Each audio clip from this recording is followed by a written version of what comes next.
আসসালামু আলাইকুম। স্বাগত জানাচ্ছি সিলেট পোস্ট সংবাদে। স্থানীয় সরকার, পল্লী উন্নয়ন ও সমবায় প্রতিমন্ত্রী মীর শাহে আলম এমপি সিলেট সিটি কর্পোরেশনের জনবান্ধব সব প্রকল্প অগ্রাধিকার ভিত্তিতে দ্রুত অনুমোদনের আশ্বাস দিয়েছেন। মঙ্গলবার সকালে নগর ভবনে সিটি কর্পোরেশনের কর্মকর্তা কর্মচারীদের সঙ্গে মতবিনিময় সভায় প্রধান অতিথির বক্তব্যে তিনি এ আশ্বাস দেন। প্রতিমন্ত্রী বলেন, আমাদের মানুষের সুবিধার বিষয়টি অধিক গুরুত্ব দিচ্ছি, তাই প্রকল্প অবশ্যই জনবান্ধব হতে হবে। নাগরিকদের কাজে লাগে এরকম প্রকল্প অগ্রাধিকার দিয়ে আমরা যত দ্রুত সম্ভব অনুমোদন করব। মতবিনিময় সভায় সভাপতিত্ব করেন সিলেট সিটি কর্পোরেশনের প্রশাসক আব্দুল কাইয়ুম চৌধুরী। সভায় স্থানীয় সরকার প্রতিমন্ত্রী মীর শাহে আলম এমপি নবনিযুক্ত প্রশাসকের প্রশংসা করে বলেন, আব্দুল কাইয়ুম চৌধুরীর যেমন বর্ণাঢ্য রাজনৈতিক জীবন রয়েছে, তেমনি রয়েছে রাষ্ট্রীয় বিভিন্ন কাজের বর্ণাঢ্য অভিজ্ঞতা।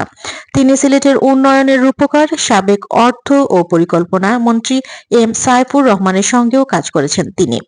আশা করি তার নেতৃত্বে সিলেট হবে একটি আধুনিক নগর। সিলেটের নাগরিকরা পাবেন সর্বোচ্চ নাগরিক সেবা। মীর শাহে আলম ছড়া খাল খনন করে দুই পারে দৃষ্টিনন্দন ওয়াকওয়ে নির্মাণ, সিলেট সিটি কর্পোরেশনের অধীনে সিটি ওয়াসা স্থাপন সহ বিভিন্ন প্রকল্প প্রণয়নের পরামর্শ দেন। সড়ক সংস্কার কাজে পরিবেশ বান্ধব পদ্ধতিও প্রয়োগের নির্দেশ দেন তিনি। এ সময় মন্ত্রী আরো বলেন, সম্মানিত সাংবাদিক ভাইরা, আপনারা নিশ্চয়ই জানেন যে বিগত সরকারের সময় আইন পরিবর্তন করে স্থানীয় সরকার নির্বাচনগুলোতে জাতীয় প্রতীক বা দলীয় প্রতীক দিয়ে নির্বাচন করা হয়েছে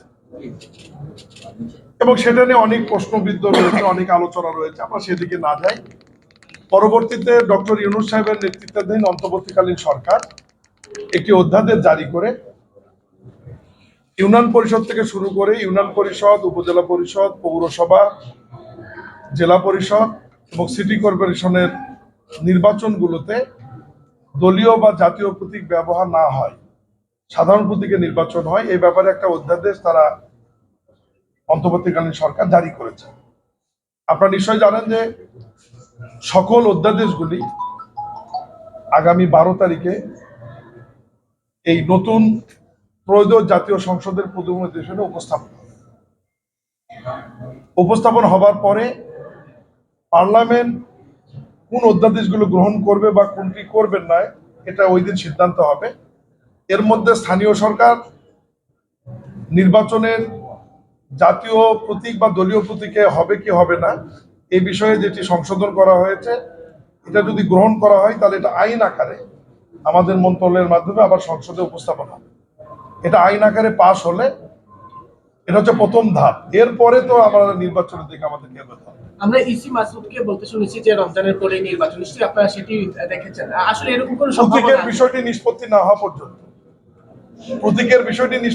হওয়া পর্যন্ত আমার মনে হয় যে নির্বাচনের সিদ্ধান্ত আমরা কেমনে যাব, যেটা দলীয় প্রতীকে হবে না সাধারণ প্রতীকে হবে।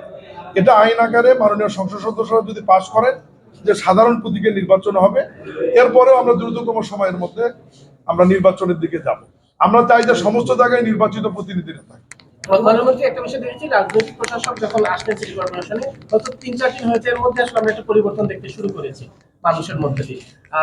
ওয়ার্ড পর্যায়ে আসলে আপনাদের কোনো পরিকল্পনা আছে কিনা, যেহেতু নির্বাচন যদি একটু লেটে হয়, সেক্ষেত্রে ওয়ার্ড পর্যায়ে কোনো পরিকল্পনা আছে কিনা, যেহেতু কাউন্সিলররা নেই, সেখানে কোনো পরিকল্পনা? সাংবাদিক হিসেবে আপনাকে একটা ধন্যবাদ দিই যে আপনি খুব ভালো জিনিস বলে ভালো একটা বিষয় আমাদের সামনে উপস্থাপন করেছেন, যে প্রশাসক, দলীয় প্রশাসক দেওয়ার পরে একটা পরিবর্তন দেখছেন। কিন্তু অনেক সাংবাদিক আবার উল্টা প্রশ্ন করে যে দলীয় প্রশাসক কেন দিলেন। তখন আমি আপনার কথাটা বলি, আর আপনি যেটা আজকে বলেছেন যে দলীয় প্রশাসক আসছে বলেই তো তারা জনবান্ধব হবে, মানুষের সুবিধা অসুবিধা বুঝবে, এবং ওনার এই শহরটা পরিচিত, কারণ উনি এখানে জন্মগ্রহণ করেছেন, উনি এখানে বড় হয়েছেন, ওনার ভবিষ্যতে নির্বাচিত হওয়ার একটা দায়বদ্ধতা আছে, যেটা আপনার একজন আমলা বা একজন এডিশনাল সেক্রেটারি বা একজন বিভাগীয় কমিশনারের এমনি প্রজাতন্ত্রের কর্মচারী হিসেবে তার দায়বদ্ধতা আছে, কিন্তু জনগণের ভোট নেওয়ার ব্যাপারে বা জনপ্রতিনিধি হওয়ার ব্যাপারে দায়বদ্ধতা নাই। আমরা তো প্রশাসকদের শুরু করেছি, এটা চলতে থাক। যদি নির্বাচন দেরি হবে বলে আমি মনে করি না, যদি কোনো কারণে হয় সেই ক্ষেত্রে এটা জাতীয় পর্যায় থেকে সিদ্ধান্ত আসবে যে আমরা ওয়ার্ড পর্যায়ে প্রশাসক দেব। না, আমার বাড়ি যোগীগঞ্জ, অন্য এলাকা। ওদিকে বিয়ের কথা হচ্ছে। আচ্ছা দেখুন, আমাদের সরকারের বয়স তো কেবল 15-16 দিন, আর প্রশাসকের বয়স 4 দিন না কয়েক 4 দিন। আমরা সরকার গঠন করব, মাননীয় প্রধানমন্ত্রী সহ আমরা এটাই নির্বাচনী প্রচারণায় গিয়েও দেখেছি। দুঃখজনক হলো, আমরা আশ্চর্য হচ্ছি যে আমরা এত উন্নয়নের কথা শুনেছি, অথচ গ্রাম পর্যায়ে কিন্তু কোনো উন্নয়নের ছোঁয়াই লাগেনি। এবং সমস্ত এমপিরা, এই যে আমরা যে অফিস করছি, বসছি, একই ডিমান্ড যে আমাদের রাস্তা নাই, ব্রিজ নাই। এগুলো নিয়ে আমরা কাজ করছি। এবং আপনি যেটা বলেছেন, এটা নিয়েও একটু আগে আমরা যখন বসছিলাম, ইতিমধ্যে আমরা এলজিডি যে এখানে সুপারিনটেন্ডেন্ট ইঞ্জিনিয়ার আছে আমার বিভাগীয়, তাকে বলেছি যে ওটা মাপজোক করে ব্রিজের কত ফিট বা কি লাগবে আমি ওনাকে প্রস্তাবনা রেডি করতে বলেছি। আমাদেরকে একটু সময় দেন, আমরা কাজ শুরু করেছি। এবং আপনাদেরকে অনুরোধ করব, আমি জনগণের পক্ষ থেকে এবং সরকারের পক্ষ থেকে, যে এই ধরনের জনবান্ধব যে সমস্যাগুলো রয়েছে, এগুলো একটু আপনারা নিজেরা ফুটেজ গ্রহণ করে ইউটিউবে দেন, আমাদেরকে জানান, উপস্থাপন করেন, আমাদের নোটিশে নিয়ে আসেন, নজরে নিয়ে আসেন। ইনশাল্লাহ আমাদের কর্মবীর মাননীয় প্রধানমন্ত্রী জনাব তারেক রহমান প্রথম দিন থেকে উনি একের পর এক ছক্কা মেরে যাচ্ছেন। আপনারা খেয়াল করেছেন, ওনার গাড়ি বহরে, সিগনালে আটকানো, পায়ে হেঁটে অফিস করা, নিজের গাড়িতে চড়া, এখন পর্যন্ত ফ্ল্যাগ ব্যবহার না করা, নিজের ড্রাইভার দিয়ে চলানো, নিজে তেল কিনে গাড়িতে ওঠা, এই যে বিষয়গুলো, এবং সমস্ত রীতি রেওয়াজ ভেঙে সচিবালয়ে প্রতিনিয়ত অফিস করা, টাইম বেঁধে দেওয়া, সচিব মন্ত্রীদের খোঁজ নেওয়া যে কারা অফিসে আসছেন না, এই যে আমাদেরকে নির্দেশনা দেওয়া যে মাঠ পর্যায়ে যাওয়ার জন্য। আজকে কিন্তু আমি মাননীয় প্রধানমন্ত্রীর নির্দেশে এখানে এসেছি, এবং আমাকে আগামীকাল আবার গাজীপুরে যেতে বলেছেন। পরশুদিন আমি আবার ঢাকা উত্তর সিটিতে ঘুরেছি। তার মানে এই সরকারের মাননীয় প্রধানমন্ত্রী মন্ত্রীদেরকে শুধু অফিস ওয়ার্কের বাহিরেও প্রতিনিয়ত উনি নির্দেশনা দিচ্ছেন যে একদম গ্রাম পর্যায়ে, মাঠ পর্যায়ে গিয়ে কোথায় কি সমস্যা, এগুলো চিহ্নিত করে উপস্থাপন করার জন্য। এবং উনি ক্যাবিনেট মিটিং এর মধ্যে আবার আন্তঃমন্ত্রণালয়ের কমিটি করে দিয়েছেন বিভিন্ন বিষয়ের জন্য। এবং আমাদের নির্বাচনী প্রচারণার সময় মাননীয় প্রধানমন্ত্রীর যে কমিটমেন্ট গুলো ছিল, ফ্যামিলি কার্ড, কৃষক কার্ড, ইমাম মসজিদ খাদেমদের যে বেতন, আমাদের খাল খনন, বৃক্ষরোপণ, কর্মসংস্থান, শিক্ষা, খেলাধুলা, এই বিষয়গুলো নিয়েও কিন্তু আমাদের অলরেডি কার্যক্রম শুরু হয়েছে।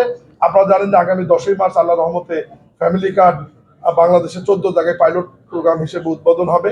এবং মসজিদ মন্দিরের যাদের এই যে ইমাম, মসজিদ এবং পুরোহিত সেবক, তাদেরও পাইলট হিসাবে আগামী 15 বা 16ই মার্চ মাননীয় প্রধানমন্ত্রী সম্মানী ভাতার মাধ্যমে এটাও আমরা উদ্বোধন করতে যাচ্ছি।